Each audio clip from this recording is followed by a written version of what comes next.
are some personal causes of burnout? Chronic job-related stress. I'll also add stresses in our personal life.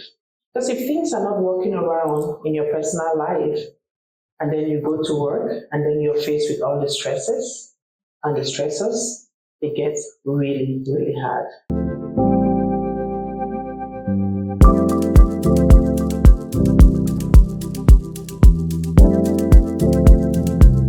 Thank you very much. I'm very honored to be here today. Assalamu alaikum. Okay, so today we're going to be talking about physician well-being, nurturing resilience, and preventing burnout. How many of you here think you're burnout? Burnout. What is burnout? Does this picture ring a bell? Burnout. So psychological disengagement from life. It presents by emotional exhaustion, social alienation, meaning you don't want to spend time with people, and reduced achievements. In 2019, the WHO defined it as a syndrome. And since then, a lot of attention has been placed with this very important topic. So I always look at this picture of the lady, and the guy is like, oh, now what? Where do I go for me? I'm tired. And some days it looks like that in our practice. At the end of the day, you're like, I just want to go home. I don't want to do nothing. But then you get home, a mom, a wife, everyone wants you. And sometimes you're like, no, leave me alone. Can you all relate to that? Especially the few women? Okay. So what are some personal causes of burnout? Chronic job-related stress. I'll also add stresses in our personal life. Because if things are not working around in your personal life, and then you go to work, and then you're faced with all the stresses and the stressors, it gets really, really hard. So job stress can also lead to unipolar major depression, and some of the symptoms may be observed in both burnout and unipolar depression. Some of them can be fatigue, suicidal ideation, dysphonia, and so stress is okay. A certain amount of stress is okay. But when stress gets to a point that it affects your health, that's not okay. What are some of the organizational causes of burnout? Complex. So many different things from an organizational standpoint that can lead to burnout. It can be excessive workload, administrative burden, and bureaucracy. Like there's also diminished professional relationship, trust, resource, autonomy, and engagement. Workplace safety for some place people and inclusion, and also professional development. That's what we're doing here today. So there's also ineffective compensation and reimbursement structures. And for us family doctors, we work so hard. At the end of the day, when everybody else is resting, sometimes you're still thinking about tasks that have to be done.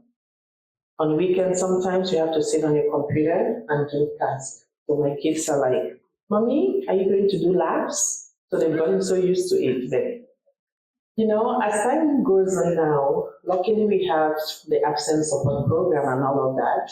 I'm doing my best not to do all those tasks on weekends. And then came COVID. COVID came with all the stressors. Every day there was a new guideline that came out every time, and that really added on to the stress we all have. So I just want us all to reflect on these few questions that we have there. I feel burned out from my work. Would you all say yes or it's a no? I have become more callous towards people since I took this job. But some of us have been on it for a while, so are you yes or no? This is the one, number 3. I sleep 7 to 9 hours a day. I want to see with the show of the hands how many of you do that. I love to sleep. I exercise at least 4 times a week, 1 hour each time. Sometimes I do, sometimes I don't. I create me time on a regular basis. Okay, I think we can do better by creating me time. Yeah, that's good. So just some statistics on burnout. This is from the Canadian Medical Association survey.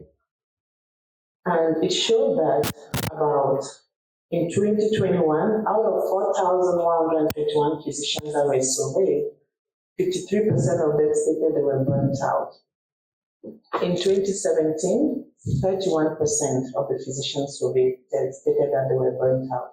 So we can see a slow rise. I'm just hoping miraculously that it goes down. I don't want it to go up. Like our job, we need, as physicians, we need to enjoy life. We need to, we need to be able to take that time for ourselves and do other things that we love, and stress always comes and trumps it. So what are some of the signs of burnout? Exhaustion, ineffectiveness, feeling uninspired, procrastination, headaches, stomach aches and intestinal issues, changes in appetite and sleep, cynicism, which is just a distant attitude towards the job, where you wake up in the morning and you're like, not again, not another day of work, not another day of how can I help you? So what are the burnout screening tools that are out there? The most common one is the Mashlurch. I've not been able to pronounce that word. Burnout inventory. So it has about 22 items in it. It's a more comprehensive one. There's a shorter version that has 2 items that it assesses emotional exhaustion. That is, I feel burnt out from my work, and depersonalization. That is, I have become more callous towards people since I took this job. So it's on a 7 Likert scale, and so it's scored. And the higher the score, the higher the chances of having burnout. So there's also the Copenhagen burnout inventory, or the Oldenburg burnout inventory. So those are just some of them that are being studied out there. So, is anyone here running on empty? Just like our cars, we always have to put fuel in it. So we also have to put fuel in our life. And the fuel in our life comes from creating time to do things that you like, away from medicine. Creating time to spend with family, loved ones, and not only thinking about medicine all the time. I'm just hoping that none of us here is running on empty. If you feel like you're running on empty, I think it's time to start getting back out of some strategies.